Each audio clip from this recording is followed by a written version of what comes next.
Hello, welcome students.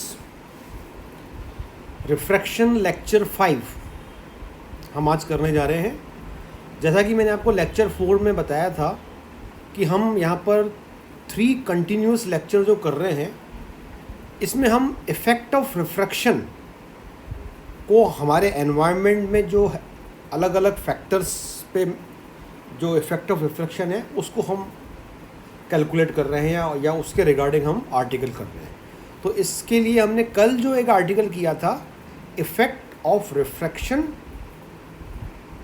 In hour angle, है ना। आपको याद है कल हमने डेल्टा एच के लिए एक फॉर्मूला निकाला था। आज जो आप स्क्रीन पे देख रहे हैं, effect of refraction in right ascension and declination. तो पहले तो आप इन दो वर्ड्स को रिकॉल कीजिए। Right ascension and declination words हम सेलेस्टियल स्फीयर चैप्टर के दौरान आपको, ये एक कोऑर्डिनेट सिस्टम है, ये हम आपको बता चुके हैं और यहाँ पर मैं इसको आपको वापस से इसको रिकॉल करवाऊँगा। तो हम आज रिफ्रैक्शन की वजह से किसी स्टार का जो राइट एसेंशन और डेक्लिनेशन है उस पर क्या इफ़ेक्ट होता है, इसको लेकर हम आज आर्टिकल कर रहे हैं। तो इसके पहले कि हम इस आर्टिकल को करें, ये आर्टिकल आप देख पा रहे होंगे, मैं आपको एक चैप्टर 1 का यहाँ पर एक कंसेप्ट रिकॉल करवा रहा हूँ। ये चैप्टर 1 में मिलेगा आपको कंसेप्ट, क्योंकि ये कंसेप्ट यहाँ पर हम यूज़ करने जा रहे हैं मेन आर्टिकल में। तो देखिए, पहले हम इस कंसेप्ट को समझ लें। इस फिगर में आपको क्या दिख रहा है? इस फिगर में आपको एक कोई भी स्फीयर दिख रहा है। It is any sphere. आगे चलकर हम इसी को कह देंगे सेलेस्टियल स्फीयर, ठीक है। ये इट इज़ एनी स्फीयर, और इस स्फीयर के हमको यहाँ पर 2 सर्किल विजिबल हो रहे हैं इस स्फीयर पर बने हुए। एक तो देखिए है ग्रेट सर्किल। ग्रेट सर्किल है NS या SN, दिख रहा है आपको? ये ग्रेट सर्किल S से चला N तक आया ऐसे, और फिर ये पीछे डॉट डॉट डॉट ऐसे बन गया, ठीक है। It is a great circle SN। इस ग्रेट सर्किल का जो पोल है वो है P point. What is P? देखिए लिखा भी है, P is the pole of a great circle SN। Okay, ये तो किसी और से रिलेटेड डायग्राम है, इसको मत देखिए आप। फिर देखिए, इसी स्फीयर में हमको एक स्मॉल सर्किल भी विजिबल हो रहा है। स्मॉल सर्किल कौन सा वाला है? EF। ये दिख रहा है आपको EF स्मॉल सर्किल? मैं आपको इसको डिफरेंट कलर से शो करता हूँ। देखिए आप, ये EF, ये E, और फिर यहाँ पर ये F। तो there are 2 circles shown. These 2 circles are made up on the main sphere. तो देखिए आप, स्मॉल सर्किल की बात की अपने EF की, और ग्रेट सर्किल की बात की अपने SN की। अच्छा, अब इन दोनों सर्किल्स के लिए P पॉइंट पोल है। मतलब यहाँ पर समझने की बात क्या है? P is the pole of great circle SN as well as small circle EF, ठीक है। फिर आप क्या आगे देख रहे हैं कि अब मैंने P पॉइंट से 2 सेकेंडरीज ड्रॉ की। 2 सेकेंडरीज। किसकी सेकेंडरीज? SN की। तो आपको पता होना चाहिए कि सेकेंडरीज का मतलब क्या होता है। सेकेंडरीज का मतलब P से स्टार्ट होकर हमने एक ऐसा ग्रेट सर्किल आर्क ड्रॉ किया जो SN पर जाकर मिला परपेंडिकुलरली। तो देखिए आप, सबसे पहला आर्क हमने ड्रॉ किया PA। तो देखिए आप, यहाँ से ध्यान से समझना आप इसको कि ये P से हमने एक आर्क स्टार्ट किया। ये P से आर्क जाकर किसको मीट हो रहा है? ये SN को मीट हो रहा है। तो जब ये SN को मीट हो रहा है तो ये यहाँ पर राइट एंगल बना रहा है।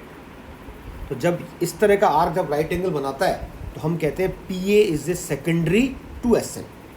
Similarly PB is also a secondary to SN। और जब अपन ने ये दोनों सेकेंडरीज बनाई, कौन सी? PA एंड PB, तो ये दोनों सेकेंडरीज आप देख पा रहे होंगे, ये दोनों सेकेंडरीज जब P से स्टार्ट होकर नीचे जा रही हैं और SN को कहाँ मिल रही हैं? ये A और B पे मिल रही हैं। तो मीनवाइल बीच में ये स्मॉल सर्किल को भी मिल रही हैं। स्मॉल सर्किल पी ए जो हमारा, ये देखिए अब इधर पी से मैंने जो ए तक एक सेकेंडरी ड्रॉ की, ये स्मॉल सर्किल को स्मॉल ए पॉइंट पे मिली। स्मॉल ए जो है ना, वो इस पॉइंट का नाम है, हमने इस पॉइंट का नाम रखा है स्मॉल ए, ये वाला पॉइंट दिख रहा है आपको। सिमिलरली जो पीबी ग्रेड सर्किल है या पीबी सेकेंडरी है, ये स्मॉल सर्किल को मिली बी पॉइंट पर। तो यहाँ पर नोट करने की क्या बात है, a and b are the name of points, similarly small a and small b are also name of points. A and b कहाँ लाई कर रहे हैं, ए एंड बी लाई कर रहे हैं एस एन नामक ग्रेड सर्किल पर, और स्मॉल ए और स्मॉल बी कहाँ लाई कर रहे हैं, ये लाई कर रहे हैं ई एफ नामक स्मॉल सर्किल पर। ठीक है, तो अब यहाँ पर हम दो फॉर्मूले लिख रहे हैं, जो कि आपको आपके फर्स्ट चैप्टर में ये फॉर्मूले, इनका डेरिवेशन भी मिलेगा आपको वहाँ पर, और ये दोनों फॉर्मूले को अगर आप दोबारा से देखना चाहो तो वहाँ पर आपको ये दोनों फॉर्मूले मिल जाएंगे। तो देखिए आप इधर, देन आर्क ए बी, और इसमें ए और बी कौन से हैं, कैपिटल, यानी ये वाला आर्क, ये ए बी आर्क दिख रहा है आपको, ये वाला आर्क ए बी आर्क, इसका हम रिलेशन एस्टेब्लिश कर रहे हैं स्मॉल आर्क ए बी से, क्योंकि लेफ्ट हैंड साइड में ए बी आर्क में ए और बी कैपिटल है, और राइट हैंड साइड में ए बी आर्क में ए और बी स्मॉल है।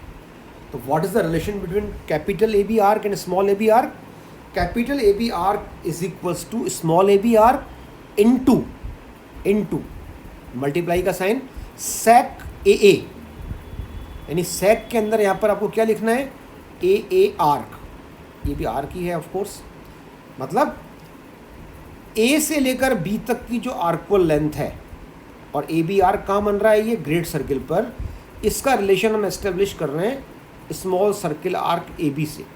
तो हम क्या करें, इस आर्क की लेंथ इक्वल होगी इस आर्क की length multiply by length of this arc a arc, sorry देखिए, यानी कि length of a b arc, यानी इस आर्क की लेंथ, इस आर्क की लेंथ और इस आर्क की लेंथ में हमने एक रिलेशन लिखा है। क्या रिलेशन है ये, capital a b arc, small a b arc, और यहाँ पर आपको दिख रहा है ए आर्क। ठीक है, और फिर यही फॉर्मूला एक और वे से लिखा जाता है, इस दूसरे वे में यहाँ पर सेक के अंदर बी बी आर्क लिखा है। मतलब आपको क्या याद रखना है कि हम इन दोनों आर्क्स में एक रिलेशन एस्टेब्लिश कर रहे हैं, इन दोनों आर्क में जो अपोजिट हैं एक दूसरे के, कैपिटल ए बी और small a b, with the help of their joining arcs. ये इनका जॉइनिंग आर्क है ए एंड बी बी। ठीक है, तो ये रिलेशन आपको, इसका प्रूफ अगर आप देखना चाहें तो फर्स्ट लेक्चर में आपको मिलेगा। Okay, now let us come to the main article. इस मेन आर्टिकल में आपको क्या दिख रहा है, देखिए हम रीड करना शुरू करते हैं। सबसे पहले आप देखिए एक्स और एक्स डैश, ये आप देखिए इधर डायग्राम में, ये एक्स दिख गया आपको, ये एक्स डैश कौन है, ये x is position of any star, जो कि एक्चुअल ट्रू पोजीशन है, और एक्स डैश इसकी एपरेंट पोजीशन है। बताने की ज़रूरत नहीं है, यह मैं आपको पहले कई बार बता चुका हूँ। इस चैप्टर में हम क्या कर रहे हैं, रिफ्रैक्शन को स्टडी कर रहे हैं। रिफ्रैक्शन की वजह से क्या होता है, कोई भी पोजीशन जो स्टार की है एक्चुअल पोजीशन, वो हमको डिस्प्लेस होती हुई फील होती है टुवर्ड्स जेनिथ। तो आपको वापस से एक बार बता रहा हूँ, ये बिल्कुल की नोट है, ये की कंसेप्ट है कि कोई भी स्टार की पोजीशन ड्यू टू रिफ्रैक्शन वो शिफ्ट हो जाती है, या शिफ्ट होती हुई महसूस होती है किसी दूसरे पॉइंट एक्स डैश पर, जो कि एक्स के कंपैरिजन में जेनिथ के मोर क्लोज है। और ये वाली बात याद करने की है कि ये तीनों जो पोजीशन है जेड, एक्स और एक्स डैश, ये एक ही ग्रेड सर्किल पे लाई करती हैं। ये कंसेप्ट मैं आपको पहले बता चुका हूँ। यहाँ पर आप इस बात को नोट कर लीजिए, इस फिगर में जेड, एक्स डैश और एक्स, ये आपको यहाँ पर एक ही ग्रेड सर्किल आर्क से ज्वाइन किए हुए दिख रहे हैं। ठीक है, फिर आप देखिए यहाँ पर जेड जेनिथ है, पी पोल है। पी किसका पोल है, इक्वेटर टी आर का, देखिए आप इक्वेटर यानी सेलेशियल इक्वेटर टी आर का पोल है ये पी, स्टैंडर्ड है, और जेड किसका पोल है, z is the pole of celestial horizon n s. ठीक है, फिर आप देखिए हमने क्या किया है, इस फिगर में हमने पी पॉइंट से स्टार्ट होते हुए ये पी पॉइंट हमने टी आर की दो सेकेंडरीज ड्रॉ की है। अभी मैंने आपको सेकेंडरी का मतलब बताया। सेकेंडरी क्या होती है, पोल से स्टार्ट होकर ग्रेट सर्किल पर जाने वाला ग्रेट सर्किल आर्क जो कि उसको परपेंडिकुलरली मीट होता है। तो देखिए आप सबसे पहले आप फिगर में ध्यान से देखिए पी ए कहाँ है, पी ए आर्क पी से स्टार्ट होकर ए तक आ रहा है आर्क की, और यहाँ पर आप नोट किया कि यहाँ पर मैंने यहाँ पर 90 डिग्री का साइन बनाया है, क्योंकि पी ए कौन है, p a is the secondary to the celestial equator t r passing through x, passing through x, यानी कि पी ए वो सेकेंडरी है टी आर की जो एक्स से पास हो रही है। दिख रहा है आपको डायग्राम में। सिमिलरली पी बी कौन है, p b, p b is again that secondary to the equator which pass through x dash. ये एक्स डैश दिख रहा है आपको, ये एक्स डैश। तो मैंने दो सेकेंडरीज ड्रॉ कर ली, और चूंकि ये दोनों सेकेंडरीज हैं तो दोनों ही जाकर इक्वेटर को 90 डिग्री पे मीट होंगी, p a and p b. Okay, फिर देखिए यहाँ पर मैंने दो आवर एंगल एज्यूम किए हैं। आवर एंगल मैं आपको लास्ट में बता चुका हूँ। आवर एंगल क्या होता है, it is the angle Z P x, इसको हम बोलते हैं hour angle for the star x, यानी जेड से स्टार्ट होकर पी तक और पी से फिर चलकर एक्स तक बनने वाला एंगल वो कहलाता है आवर एंगल। तो यहाँ पर दो आवर एंगल कौन कौन से हैं, एक तो है स्टार एक्स के लिए, और एक आवर एंगल है हमारा इसकी अपरेंट पोजीशन के लिए, यानी एक्चुअली जो स्टार हमको अपीयर हो रहा है वो एक्स डैश पे अपीयर हो रहा है। तो एक्स डैश के कॉरस्पॉन्डिंग आवर एंगल को हम एच डैश बोल रहे हैं, और एक्स के कॉरस्पॉन्डिंग आवर एंगल को हम सिंपल एच बोल रहे हैं। तो यहाँ आप डायग्राम में देखिए, ये आपका आवर एंगल एच हो गया, एंगल जेड, जेड से स्टार्ट होकर पी तक गया, और पी से फिर चलकर एक्स तक आया, ये एक्स तक, जेड पी एक्स दिख गया आपको। Similarly Z P x dash, ये आप अपने आप देख लीजिए, फिगर में दिख रहा है एच डैश एंगल है। तो ये सारी बातें हो गई अपनी। अब आप देखिए इसमें मेन अपन यहाँ पे इस लाइन को हम रीड कर रहे हैं कि हम जो हमारा, अच्छा एक हमने यहाँ पर कंस्ट्रक्शन किया है, कौन सा कंस्ट्रक्शन, एक्स डैश से, एक्स डैश पॉइंट दिख रहा है आपको, ये रहा रेड कलर में, ये एक्स डैश, यहाँ से हमने एक परपेंडिकुलर ड्रॉ किया है ऑन पी ए। देखिए अभी तक ये मैं आपको येलो कलर से शो कर लेता हूँ, ये मैंने एक्स डैश दिख रहा है आपको यहाँ पर, इससे मैंने एक परपेंडिकुलर ड्रॉप किया। देखिए ये कहाँ परपेंडिकुलर ड्रॉप किया मैंने, ये x dash D is the perpendicular on P A, यह लिखा भी होगा देखो कहीं, हाँ ये रहा, through x dash draw perpendicular x dash D on P x. ठीक है, तो कुल मिला के 3 90 डिग्री के एंगल आपको यहाँ पर समझने हैं कि वो बन रहे हैं। कौन कौन से बन रहे हैं देखिए आप, एक तो तीनों 90 डिग्री के एंगल मैं रेड कलर से शो कर देता हूँ। ये दो तो रेड कलर से शो हो ही रहे हैं, जो ए पे बन रहा है, एक बी पे बन रहा है और एक डी पे बन रहा है।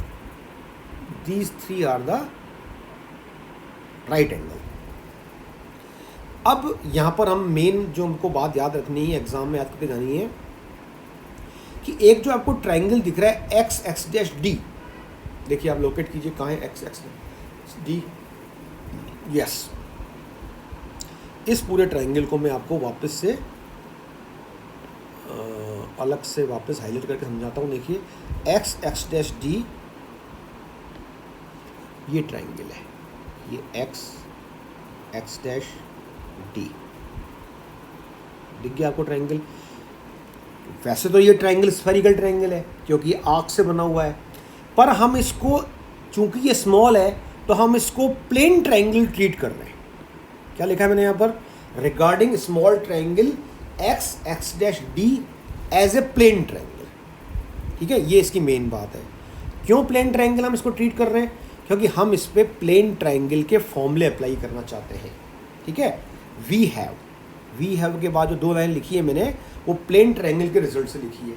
तो आप याद कीजिए, प्लेन ट्रायंगल में अगर मेरे पास कोई प्लेन ट्रायंगल है, ओके, ये प्लेन ट्रायंगल है, अगर मुझे इसमें एक लेंथ पता है हाइपोटेन्यूस की L और ये एंगल पता है थीटा, तो ये जो साइड है थीटा के अपोजिट ये हो जाती है L साइन थीटा, और थीटा के लगी हुई साइड जो है वो हो जाती है L कॉस थीटा।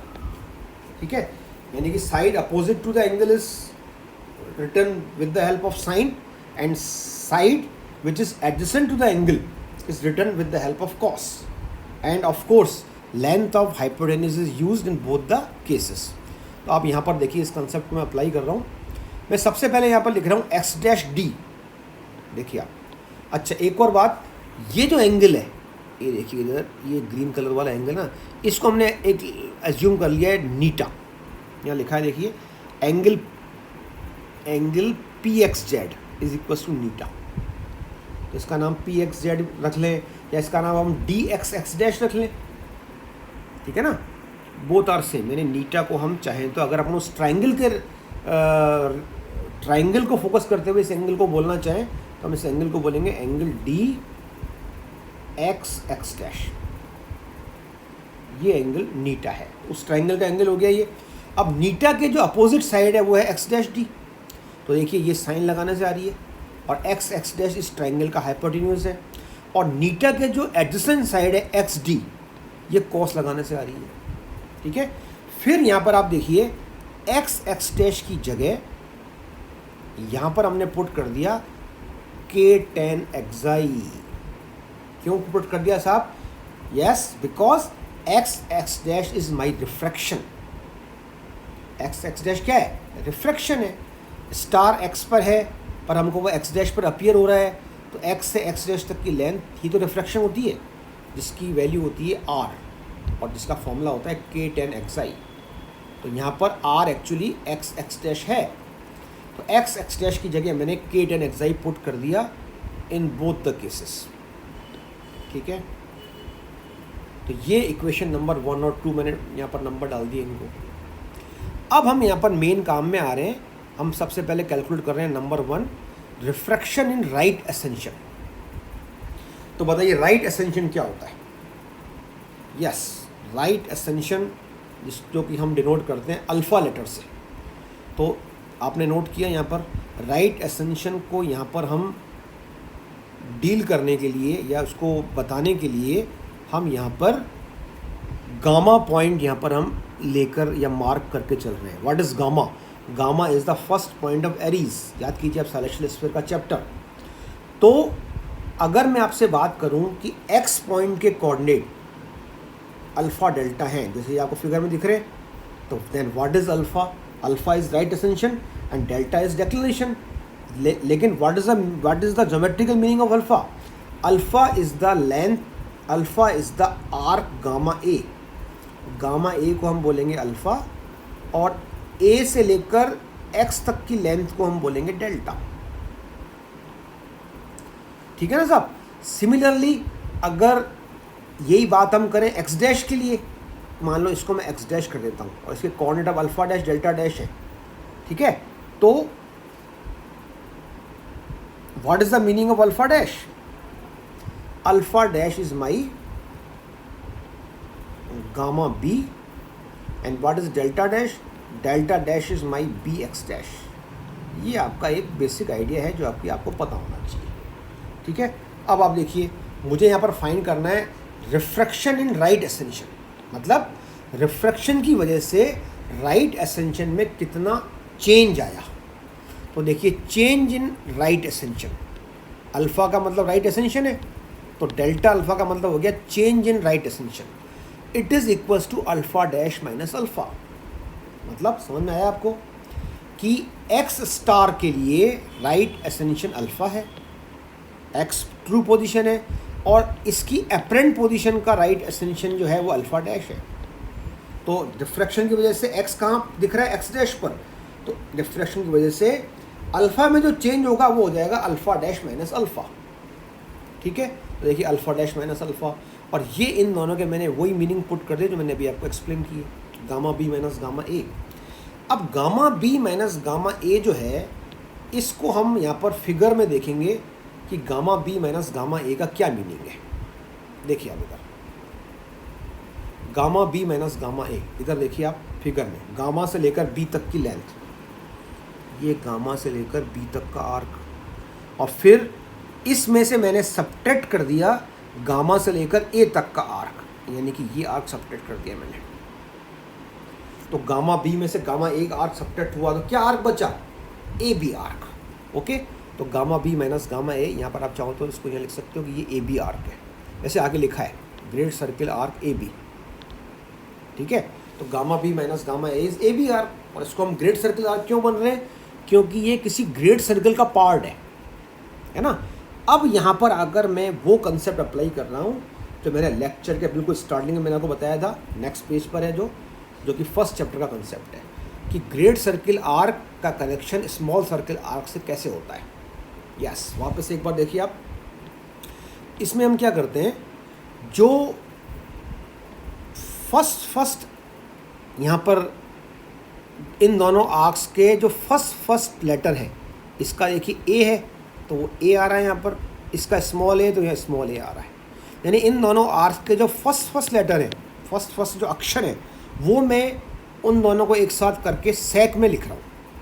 ये एक आप तरीका बना सकते हो। देखिए इधर आप, यहाँ पर ए बी है और यहाँ पर स्मॉल ए बी है, तो इन दोनों आर्क्स का जो फर्स्ट लेटर है, इन दोनों को यहाँ कंबाइन करके मैंने सेक के अंदर लिख लिया। ये एक मेथड आप बना सकते हो, इसको याद कर लेना। तो इसी मेथड को अगर मैं यहाँ अप्लाई करूँ, देखिए इधर आप, तो यहाँ पर क्या आ जाएगा, इन दोनों आर्क्स के great circle arc A B और small circle arc D X dash, इनका फर्स्ट लेटर कौन है? इनका फर्स्ट लेटर है ए और डी। सॉरी, उल्टा लिख दिया यहाँ पर एक्चुअली। हाँ, हालांकि आप यहाँ पर आप देखिए, यहाँ पर हम इनका फर्स्ट लेटर भी यहाँ लिख सकते हैं, और चाहें तो इसको हम यहाँ पर इनका सेकंड लेटर भी लिख सकते हैं, क्योंकि ये फॉर्मूले दो तरह से लिखे हैं। देखिए आप यहाँ पर हम क्या कर रहे हैं, सॉरी, सेक, जैसे यहाँ पर तो मैंने ऊपर तो इसमें तो क्या किया, मैंने इन दोनों का फर्स्ट लेटर लिखा, लेकिन अगर मैं चाहूँ तो इन दोनों का सेकंड लेटर भी लिख सकता हूँ, यानी कि I can also right D be here. ठीक है, लेकिन ये तय है कि अगर यहाँ पर मैंने एक बार इसका फर्स्ट लेटर लिया है तो यहाँ पर भी फर्स्ट लेना पड़ेगा सेक में, और अगर मैंने यहाँ पर सेकंड लिया है तो सेक में भी इसका दूसरा भी सेकंड लेना पड़ेगा। तो इस बात को यहाँ पर अगर अपन अप्लाई करें, देखिए आप, तो यहाँ पर मैंने दोनों का सेम लेटर लिया है। कौन सा वाला? ए बी का मैंने लिया है बी लेटर, और ए बी का मैंने लिया है बी लेटर, और डी एक्स डैश का लिया है मैंने एक्स लेटर। ठीक है ना, एक्स डैश, सॉरी, हाँ एक्स डैश, ये एक्स डैश है, ये थोड़ा सा ऐसा हो गया। ये दोनों का सेकंड लेटर ले लिया मैंने यहाँ पर। तो आई होप ये बात आपको समझ में आ रही होगी। ये बी और ये एक्स डैश यहाँ आ गया। ठीक है, और फिर जो एक्स डैश बी आर्क है, इसकी वैल्यू डेल्टा डैश है। ठीक है, ये आपको नहीं देखना सी लेटर ऑन, ये वही लेटर ऑन है जो मैंने अभी आपको समझाया। तो इस प्रकार, और इसकी जो लेंथ है small circle D X dash की लेंथ, ये मैंने यहाँ से पिक कर ली। डी एक्स डैश की लेंथ कितनी है? के टेन एक्साई साइन जीटा, ये आ गई के टेन एक्साई साइन जीटा।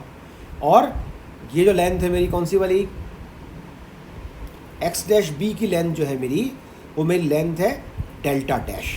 ये आप डायग्राम से आराम से ऑब्जर्व कर सकते हो, देख सकते हो। ये डेल्टा डैश, इसकी लेंथ है एक्स डैश बी की। तो in this way I have obtained a formula for delta L. यहाँ तक आपको रिप्रोड्यूस करना है एग्जाम में अगर ये आर्टिकल आता है। सिमिलरली सेकंड नंबर हमको करना है यहाँ पर रिफ्रैक्शन इन डेक्लिनेशन। तो जिस तरह से मैंने आपको रिफ्रैक्शन इन राइट एसेंशन बताया, वही declination delta dash minus delta. अब इन दोनों की वैल्यूज़ देखिए आप, बी एक्स डैश और ए एक्स, ये मैंने आपको ऊपर बता दी है। अब यहाँ पर एक हमने कंसेप्ट अप्लाई किया है कि b x dash is almost equals to a d. ये आप फिगर में देख लीजिए आप, बी एक्स डैश दिख रहा है आपको फिगर में। ये मैं आपको यहाँ पर येलो कलर से बता देता हूँ। ये देखिए आप, बी एक्स डैश, ये बी एक्स डैश और is almost equals to a d, I can say, है ना। तो बी एक्स डैश की जगह मैंने यहाँ पर ए डी पुट कर दिया है। तो ए डी पे जब मैंने पुट किया तो क्यों पुट किया बी एक्स डैश की जगह ए डी, क्योंकि ए डी रखने पर A D minus A x को कैलकुलेट करना पॉसिबल है। तो what is A D minus A x, देखिए आप डायग्राम में A D minus A x is nothing but x D, यहाँ पर मैंने रख दिया इसकी जगह एक्स डी, और एक्स डी की वैल्यू हम इक्वेशन नंबर 1 में निकाल चुके हैं, 2 में, सॉरी फ्रॉम 2। तो कुल मिला के डेल्टा अल्फ़ा का ये फॉर्मूला और डेल्टा डेल्टा का ये फॉर्मूला, ये दोनों फॉर्मूले आपको ड्राइव करने हैं। अगर आपके एग्ज़ाम में क्वेश्चन पूछा जाता है कौन सा वाला, discuss effect of refraction in right ascension and declination, तो इसको आप थोड़ा डिटेल करके लंबा करके बना सकते हो। ये मैंने शॉर्ट में लिखा हुआ है थोड़ा सा, आप चाहो तो इसको थोड़ा सा एलोंगेट कर देना, ठीक है। आई होप समझ में आ गया होगा आपको। अब आपका अगले चैप्टर में इस चैप्टर का लास्ट लेक्चर हम आपको डिलीवर करेंगे और फिर ये चैप्टर आपका फिनिश हो जाएगा। Thank you very much.